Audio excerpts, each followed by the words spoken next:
मुझसे बिहार में आपका खैर मकदम है। मैं हूं आपके साथ आपका मेजबान रहीम अहमद खान। नजर डालेंगे रियासत बिहार की तमाम बड़ी खबरों पर। आगाज करेंगे हेडलाइंस के साथ।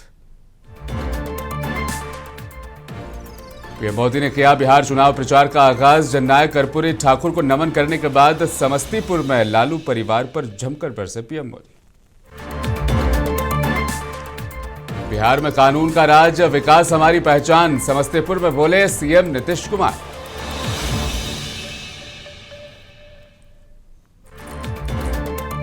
सहरसा में महागठबंधन की शक्ति प्रदर्शन रैली, तेजस्वी यादव बोले अब बदलाव का समय, मुकेश सहनी भी जोश में आए नजर।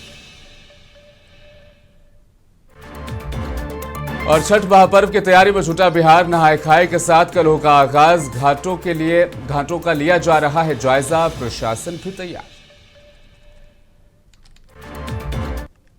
पीएम नरेंद्र मोदी ने आज बिहार के सरजमीन में चुनावी अभियान को हवा दे दी है। समस्तीपुर के कर्पूरी ग्राम वो पहुंचे और भारत रत्न स्वर्गीय कर्पूरी ठाकुर को श्रद्धांजलि अर्पित की। उसके बाद उन्होंने समस्तीपुर में एक जनसभा से खिताब किया। इसके बाद प्रधानमंत्री नरेंद्र मोदी बेगूसराय भी पहुंचे और यहां भी एक चुनावी जनसभा से खिताब किया। हालांकि पीएम मोदी ने समस्तीपुर की रैली में कहा लोकतंत्र के महापर्व का बिगुल बज चुका है और पूरा बिहार कह रहा है फिर एक बार एनडीए सरकार, फिर एक बार सुशासन सरकार। जंगलराज वालों को बिहार दूर रखेगा। आज बिहार को ऐसा कोई कोना नहीं है जहां विकास का कोई काम ना पहुंचा हो। कांग्रेस के समय बिहार को जितना पैसा मिला था उससे 3 गुना ज्यादा पैसा भाजपा एनडीए की सरकार ने बिहार के विकास के लिए दिया है।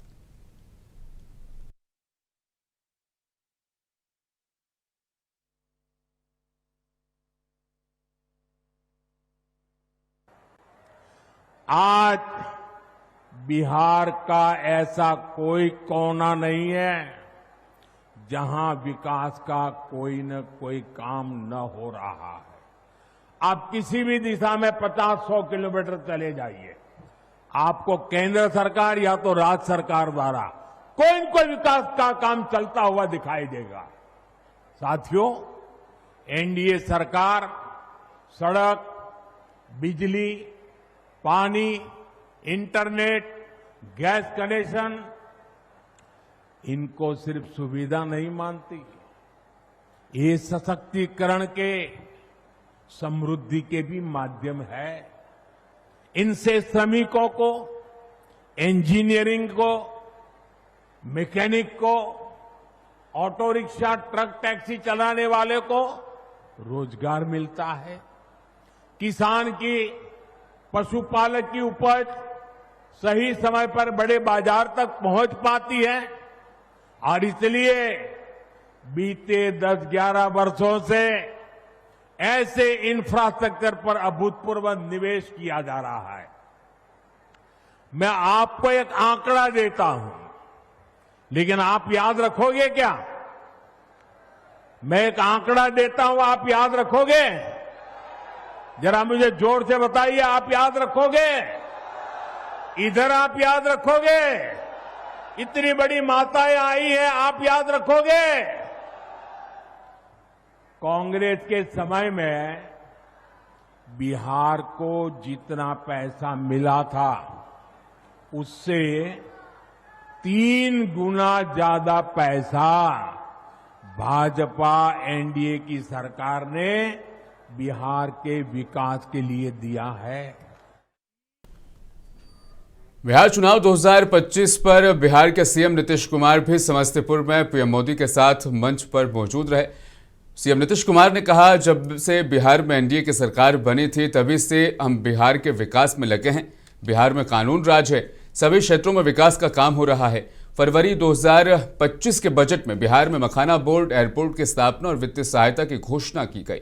केंद्र सरकार ने देश के कुछ राज्यों में खेलो इंडिया यूथ गेम्स का आयोजन किया था। इस साल खेलो इंडिया यूथ गेम्स का आयोजन भी बिहार में हुआ है।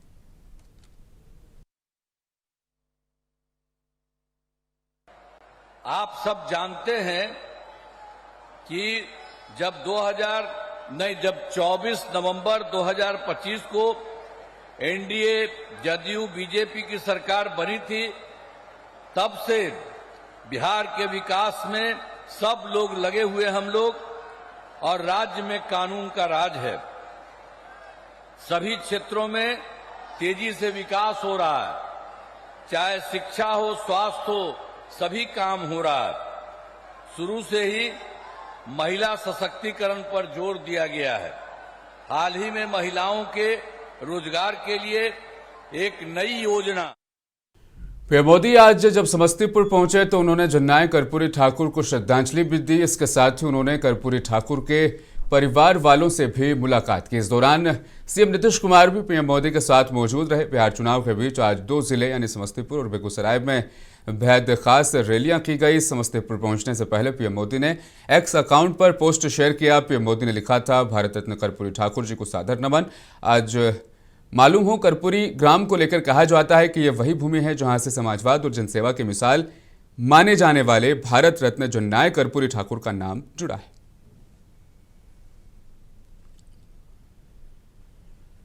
विधानसभा चुनाव 2025 के मद्देनजर सहरसा जिले के सलखुआ मैदान में महागठबंधन की आज एक विशाल जनसभा का आयोजन हुआ है, जिसमें आरजेडी नेता और पूर्व डिप्टी सीएम तेजस्वी यादव और वीआईपी प्रमुख मुकेश सहनी ने संयुक्त रूप से जनता से खिताब किया।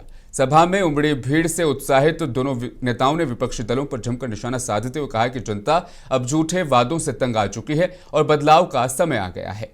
तेजस्वी यादव ने कहा कि बिहार में बेरोजगारी, महंगाई और भ्रष्टाचार चरम पर है, जबकि सरकार सिर्फ बयानबाजी में व्यस्त है। उन्होंने कहा, हमने जनता के लिए काम किया है, नौजवानों को रोजगार देने की बात की है। अब जनता को तय करना है कि विकास चाहिए या धोखा।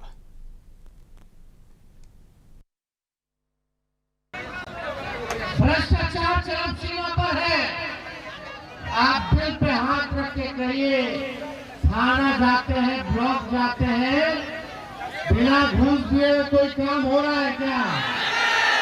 घूसखोरी बढ़ी है कि नहीं बढ़ी है? बढ़ी है ना? नल जल योजना में घूसखोरी हुई है कि नहीं हुई है? आप देखिएगा, ये लैंड सर्वे कराने तक दाखिल खारिज में घूस लिया गया कि नहीं लिया गया? लिया गया ना। जाति प्रमाण पत्र बनाना हो तो भी लोग जो है बिना घूस दिए कोई काम जो है नहीं होगा। हमें ऐसा बिहार बनाना है जहां अपराध मुक्त बिहार बने, भ्रष्टाचार मुक्त बिहार बने, कारखाने खुले, निवेश आए, पढ़ाई, दवाई, कमाई, सिंचाई, सुनवाई और कार्रवाई वाली सरकार हम लोगों को चाहिए। बिहार में व्यवस्था परिवर्तन के नारे के साथ उतरी जनसुराज पार्टी अब गोपालगंज में निर्दलीय उम्मीदवार अनूप कुमार श्रीवास्तव के समर्थन में खुलकर उतर आई है। प्रशांत किशोर के मौजूदगी में अनूप श्रीवास्तव ने जनसुराज के साथ जुड़कर चुनावी मैदान में उतरने का ऐलान किया है, जिससे मुकामी राजनीति में नई सरगर्मी बढ़ गई है। पहले सीट से जनसुराज से डॉक्टर शशि शेखर सिन्हा को उम्मीदवार बनाया था, लेकिन उनके नामांकन वापस लेने के बाद पार्टी का नया चेहरा सामने लाना पड़ा। अब जनसुराज पूरी ताकत से अनूप कुमार श्रीवास्तव के लिए प्रचार करने की तैयारी में है। इस कदम से गोपालगंज की लड़ाई और दिलचस्प हो गई है, क्योंकि अब जनसुराज ने स्थानीय और नए चेहरे पर भरोसा जताया है।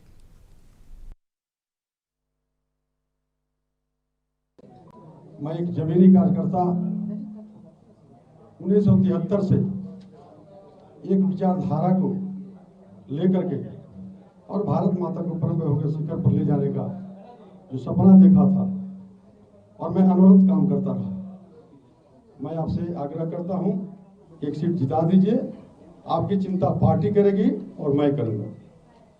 अनुशासित कार्यकर्ता होने के नाते मुझे हिम्मत नहीं हुआ अपने राष्ट्रीय अध्यक्ष की बातों को इग्नोर करने का। अनुशासित कार्यकर्ता के रूप में मैंने उनके बातों को स्वीकार किया। अपने चरित्र के साथ कोई समझौता नहीं करूंगा, अपने सम्मान स्वाभिमान के साथ कोई समझौता नहीं करूंगा। और आपने मुझे अवसर दिया तो आपके सेवा में मैं अपना जिंदाबाद जिंदाबाद जिंदाबाद जिंदाबाद। अगर आपने मुझे अवसर दिया सेवा का, तो मैं जब तक मेरे धमनियों में खून का एक एक बूंद कतरा बहता रहेगा, इस गोपालगंज के निर्माण में, इस गोपालगंज। वीआईपी चीफ मुकेश सहनी ने भाजपा पर निशाना साधते हुए कहा कि वह अल्पसंख्यकों के बारे में चिंता करने वाले कौन होते हैं। उन्होंने कहा कि भाजपा को अपने नेता शाहनवाज हुसैन की चिंता करनी चाहिए। मुकेश सहनी ने कहा, भाजपा अल्पसंख्यकों को लेकर फिक्रमंद है, लेकिन उन्हें अपने नेता की चिंता करनी चाहिए। देखिए, बीजेपी को फिक्र करने की आवश्यकता नहीं है। यही बीजेपी है जो हमारे अल्पसंख्यक भाई को कहते हैं कि हिंदुस्तान को छोड़कर आप दूसरे जगह चले जाओ। ये आज उनको डर सताने लगा है। ये बताए बीजेपी कि क्या अति पिछड़ा का बेटा, मल्ला का बेटा को डिप्टी सीएम बनाना, क्या इनके पेट में इतना दर्द है? और वो अल्पसंख्यक भाई के लिए फिक्र हम करेंगे, आप फिक्र मत कीजिए। आपके पास भी शाहनवाज हुसैन है, उनके बारे में फिक्र करिए। देश में हमारे जो इतने भी अल्पसंख्यक भाई है उनके बारे में सोचिए और उसके बारे में फिक्र कीजिए। नफरत की राजनीति नहीं कीजिए। अभी सबसे पहला मेरा सवाल है भाजपा वाले से कि क्या आपको तकलीफ हो रहा है? एक मल्ला का बेटा, एक केवट का बेटा अगर राज्य में अगर सरकार बनाता है, डिप्टी चीफ मिनिस्टर बनता है, तो आपको इतना दर्द क्यों हो रहा है भाई? आपको इतना परेशानी क्यों होता है? तो हमें तो पता है कि आपको दर्द और परेशानी इस बात का होता है कि एक गरीब पिछड़ा का बेटा कैसे राज्य में डिप्टी सीएम बन सकता है। कैसे हमने मंत्री बना तो आपने कैसे हमारे विधायक को खरीद लिया, हमको सरकार से बाहर कर दिया? पहले इस सवाल का जवाब दे। बिहार चुनाव को लेकर सियासी गतिविधियां तेज है और सभी राजनीतिक दल अपनी अपनी तैयारियों में जुटे हैं। नेताओं के बीच जुबानी जंग भी काफी तीखी हो चुकी है। बीजेपी सांसद मनोज तिवारी जब भोजपुर जिले के संदेश विधानसभा इलाके के बेलाउर पहुंचे तो उन्होंने भोजपुरी अंदाज में अपनी बात रखी और महागठबंधन सीएम फेस तेजस्वी यादव कुछ और कहते हुए हंसकर तंज कसते नजर आए। मनोज तिवारी ने हंसते हुए तंज कसने के अंदाज में कहा कि महागठबंधन एक चोरों वाली पार्टी है। पिछले वाले को भी उससे भी ज्यादा मतों से आज राधा चरण शाह जी जीतेंगे, क्योंकि अब संदेश को भी एनडीए का डेवलपमेंट चाहिए। कभी कभी गुस्सा गुस्सी हो जाता है, लेकिन राधा चरण शाह एक बहुत ही सुबह 6 बजे से लेकर शाम के 7 बजे तक जनता के बीच रहने वाले आदमी। राधा चरण शाह हमारे बड़े योग्य प्रत्याशी हैं और उनको संदेश जिता करके एक। सपा प्रमुख अखिलेश यादव ने कहा, मैं इंडिया गठबंधन के सभी नेताओं को बधाई देना चाहता हूं। मुझे उम्मीद है कि बिहार की जनता तेजस्वी यादव और इंडिया गठबंधन को एक और मौका देगी। मैं बधाई देना चाहता हूं इंडिया गठबंधन के सभी नेताओं को और कांग्रेस पार्टी के नेताओं का, और जो भी साथी जिन्होंने तय किया है तेजस्वी के नेतृत्व में ही चुनाव होगा। हमें उम्मीद है कि बिहार की जनता तेजस्वी और इंडिया गठबंधन को एक मौका देंगे।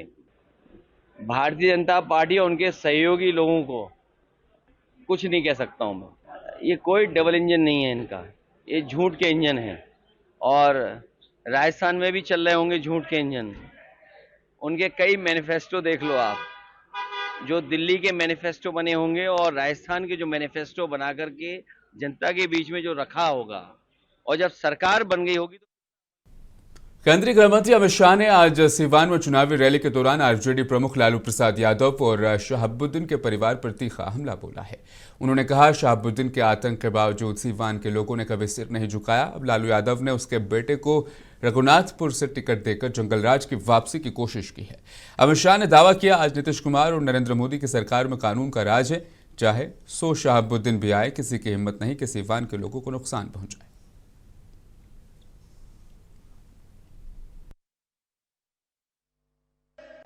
मैं सीवान की जनता को मनपूर्वक सलाम करने के लिए यहां आया हूं, क्योंकि 20-20 साल तक ये लालू राबड़ी के जंगल राज को ये सीवान की भूमि ने सहा है। शहाबुद्दीन का पूरा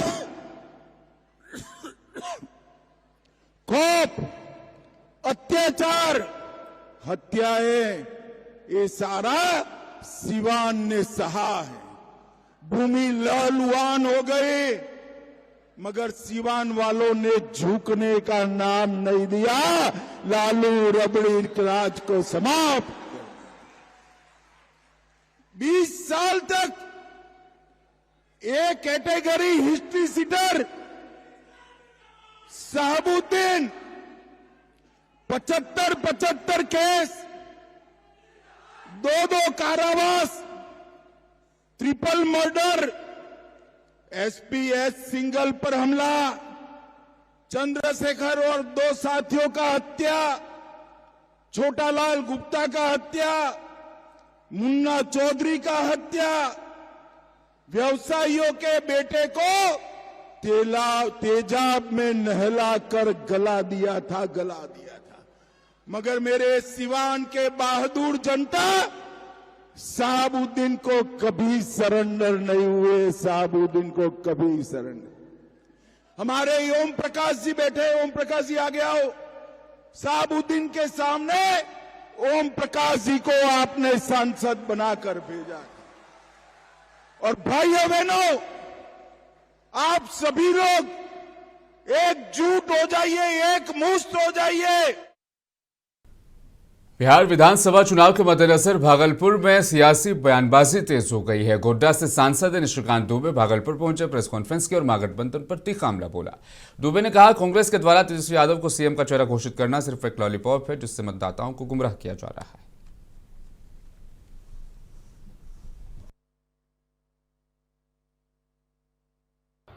उनके जो एक दूसरे से चुनाव लड़ रहे थे 13 सीटों पर, नाम वापसी हो गई 13 की, वो ऐसा ही है। तो जो आप नहीं हुई नाम वापसी, तो तेजस्वी को किस तरह का मुख्यमंत्री बना रहे हैं? तेजस्वी को लॉलीपॉप नहीं दे रहे हैं। आप ये बताइए ना, जब आप किसी को मुख्यमंत्री बनाने के लिए ये करेंगे, घोषणा करेंगे, तो आप उसकी सियोरिटी देंगे ना। दूसरा, मुकेश साहनी तो खुद ही चुनाव नहीं लड़ रहा है, तो ये उप मुख्यमंत्री कैसे बन जाएगा? और जब चुनाव होता है, तो जब आप किसी कंसिडरेशन के आधार पर किसी को टिकट देते हैं, तो क्या हुआ? मुकेश साहनी को हमने निकाल दिया मंत्रिमंडल से। फैक्ट यही है कि भ्रष्टाचार के आरोप में हमने मुकेश साहनी को निकाल दिया। क्या हुआ? उनके सारे विधायक हमारे साथ आ गए कि नहीं आ गए? तो आपको क्या लगता है, जब मुकेश साहनी खुद ही विधायक दल का नेता नहीं होगा, तो विधायक दल के नेता के साथ वो दूसरे पार्टी में नहीं चला जाएगा? इसकी क्या गारंटी है? और दानापुर की कदीमी और लगभग 700 साल पुरानी खानकाह कादिरिया चिश्तिया निजामिया मोहल्ला शाह टोली दानापुर में मखदूम दानापुर हजरत सैयदुल मुज़ब्बिन मखदूम से शाह मोहम्मद यासीन कादरी चिश्ती ने निजामी रहमतुल्लाह अलैह का 775वां उर्स मुबारक बड़े अदब, अक़ीदत और रूहानियत के माहौल में मुकम्मल हुआ। और उसकी रसूमात का आगाज़ बुधवार की सुबह सज्जादा नशीं हजरत सैयद शाह अहमद सुल्तान कादरी चिश्ती निजामी अशरफी की सरपरस्ती में हुआ। प्रोग्राम का आगाज़ कुरान खानी से हुआ, जिसके बाद दिन भर ज़ायरीन और अक़ीदतमंदों की भीड़ दरगाह शरीफ पर उमड़ती रही। सैयदुल मुज़्ज़बीन मखदूम सैयद शाह यासीन कादरी चिश्ती निज़ामी दानापुरी रहमतुल्लाह अलैह का 275वां उर्स हुआ है। और इसी खुशी के मौके पे उनकी कुछ जीवन, उनकी ज़िंदगी, उनसे कौन कौन लोग मिलने आए, कौन कौन लोग फ़ायदा उठाया, और मखदूम सैयदुल मुज़्ज़बीन मखदूम यासीन दानापुरी रहमतुल्लाह अलैह का मकसद क्या था, वो इस किताब में दिया गया है। जैसे वो अल्लाह के बहुत बड़े वली गुजरे हैं, वो मज़्ज़ूब रहा करते थे ज़्यादातर, और अल्हम्दुलिल्लाह इस खानक़ाह में, ये खानक़ाह तकरीबन 700 बरस पुरानी हो चुकी है। और यहाँ इस खानक़ाह में सभी लोग आया करते थे, हिंदू, मुस्लिम, सिख, ईसाई, और सभी आकर के उनसे फैज़याबी हासिल किया करते थे। उनकी दुआओं में बहुत ज़्यादा असर था, जिसके लिए दुआ कर देते अल्लाह सुब्हानहू व तआला कबूल व मकबूल फरमा लेता। किताब इससे पहले भी कई किताबें मैंने लिखी हैं, चूँकि शाह यासीन दानापुरी रहमतुल्लाह अलैह 275वां उर्स है, इसीलिए उसी मौके पर उनकी जीवनी पर थोड़ी सी प्रकाश डाला गया है। और ये वो उनका क्या रहन सहन था, किस तरह से मिलना जुलना था, लोग आते थे तो कैसे मिलते जुलते थे खानक़ाह में, खानक़ाह का तर्ज क्या था, खानक़ाह की रहाइश क्या थी, खानक़ाह का लोग किस तरह से मिलने जुलते आते थे, तो ये सब तरीक़ा इसमें थोड़ा बहुत जो है वो दिया गया। बहुत मुख्तसर में ये किताब है, कोई बहुत बड़ी किताब नहीं है। और इसके अलावा भी और उलमाए कराम का इसमें मज़मून भी है, वो मज़मून भी इसमें शामिल है।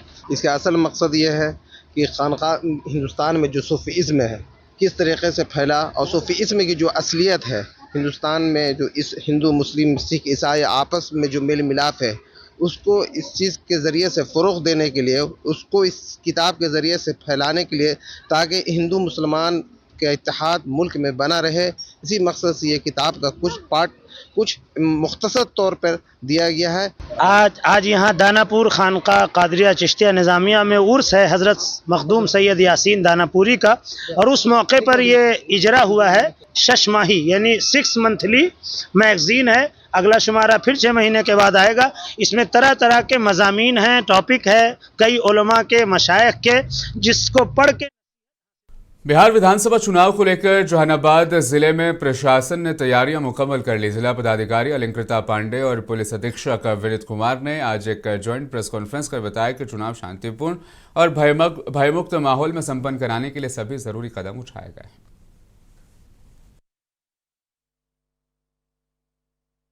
भागलपुर स्टेशन पे काफ़ी भीड़ रहती है और हर वर्ष की भांति हम लोगों ने यहाँ पे क्राउड को मैनेज करने के लिए व्यापक प्रबंध किए हैं।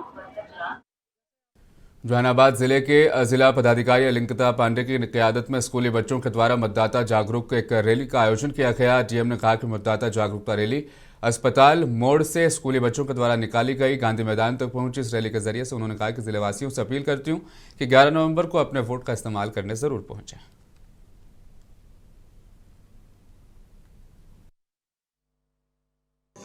तो जैसा कि हम लोग जानते हैं कि 11 नवंबर को मतदान होना है जहानाबाद ज़िले में, तो उसी के अंतर्गत मतदाता जागरूकता से संबंधित कई एक्टिविटीज़ डेली बेसिस पे की जा रही हैं। उसी श्रृंखला में आज एक जो बच्चों के द्वारा एक रैली की गई है, जो हमारे इलेक्टोरल लिटरेसी क्लब्स हैं वो सभी स्टूडेंट्स के द्वारा बनाए गए हैं अनेक विद्यालयों में। उन बच्चों के माध्यम से हमने ये अपील करने की कोशिश की है कि प्रत्येक मतदाता हमारा 11 नवंबर को अपने घर से बाहर निकलें और अपने मताधिकार का। आरा कलेक्ट्रेट छठ घाट जो कई दशकों से आपसी सौहार्द के साथ साथ आस्था का प्रतीक मानी जाती है, जहां सभी धर्म के लोग अपनी अपनी परंपरा के अनुसार बने प्रार्थना स्थल पर पूजा अर्चना भी करते हैं। अंग्रेजों के ज़माने में बने इस तालाब के एक तरफ भगवान भास्कर का मंदिर है तो दूसरे किनारे पर मस्जिद में मुसलमान नमाज भी अदा करते हैं, जबकि तालाब के तीसरे कोने पर ईसाई धर्म के लिए चर्च बना हुआ है। यहाँ के स्थानीय लोगों का ये भी मानना है कि छठ पर्व में सभी लोग शरीक होते हैं और इस महापर्व का प्रसाद खुशी खुशी ग्रहण करते हैं। अच्छा, यहाँ पर कहाँ से लोग आते हैं? पूरे शहर के लोग आते हैं। यहाँ तक कि लोग आता है कि बस स्टैंड जो है उधर नहीं जा पा के यहीं पे लोग आता है, क्योंकि यहाँ की बहुत तरह की सुविधा रहती है और बहुत साफ सुथरा रहता है। पूरा अट्रैक्शन का भी बिंदु होता है, बहुत अच्छा लगता है यहाँ पे। नजदीक में जितने भी चारों कोना से शिवगंज हो गया, पकड़ी हो गया, चंदवा हो गया, नाला मोड़ हो गया, शहर के मतलब कि नजदीक में जितना भी इस घाट के करीब में पड़ता है वो हर जगह से लोग आते हैं। तो ये जो छठी घाट है वो भाईचारा का संदेश देता है। हर्षोल्लास के साथ छठ मनाते हैं। तो देखते रहिए मुंसिफ टीवी। अब दीजिए तारकेश्वर को इजाजत। नमस्कार। अच्छा, यहाँ पर आज औरंगाबाद में नवीनगर विधानसभा के पूर्व जेडीयू विधायक वीरेंद्र कुमार सिंह और नवीनगर विधानसभा के सभी पदाधिकारियों ने अपने पद से इस्तीफा दे दिया। प्रेस कॉन्फ्रेंस के दौरान जानकारी देते हुए उन्होंने कहा कि नवीनगर विधानसभा के सभी जेडीयू पार्टी के अधिकारी अपने पद से इस्तीफा दे रहे हैं। उन्होंने ये भी कहा कि हम पार्टी में बने रहेंगे, लेकिन अब पद पर नहीं रहेंगे, क्योंकि शीर्ष नेतृत्व के द्वारा जिस तरह से नवीनगर को अपमानित किया गया ये बर्दाश्त करने लायक नहीं है। उन्होंने यह भी कहा कि 300 किलोमीटर दूर से पार्टी के शीर्ष क़यादत ने जो बाहरी उम्मीदवार को जनता के ऊपर यहां पर नवीनगर से थोपा गया है उसे विधानसभा के अधिकारी कतई बर्दाश्त नहीं करेंगे। वीरेंद्र बाबू का टिकट फाइनल कर दिया था, नॉमिनेशन का डेट भी पड़ गया था। फिर कौन सा ऐसा बात आ गया कि पार्टी ने एक आईएएस के पिता की राजनीतिक हत्या कर दिया। आईएएस बनना मामूली बात नहीं है, सबका बेटा आईएएस नहीं बन सकता है। हम समझते हैं कि बिहार में इकलौते बाप होंगे।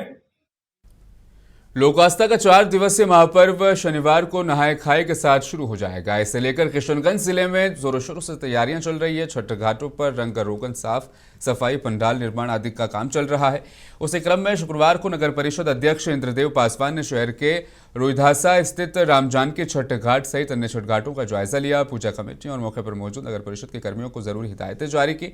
पासवान ने कहा कि लोक आस्था के महापर्व पर छठ व्रतियों को किसी तरह की कोई कठिनाई ना हो, उसके लिए नगर परिषद जिम्मेदार है। उन्होंने कहा कि छठ घाटों पर साफ सफाई की पर्याप्त व्यवस्था रहेगी, साथ ही महिलाओं के लिए चेंजिंग रूम आदि का भी निर्माण किया जाएगा। इस मौके पर फैसल अहमद, जयनारायण यादव, विक्की सहित अन्य लोग मौजूद थे।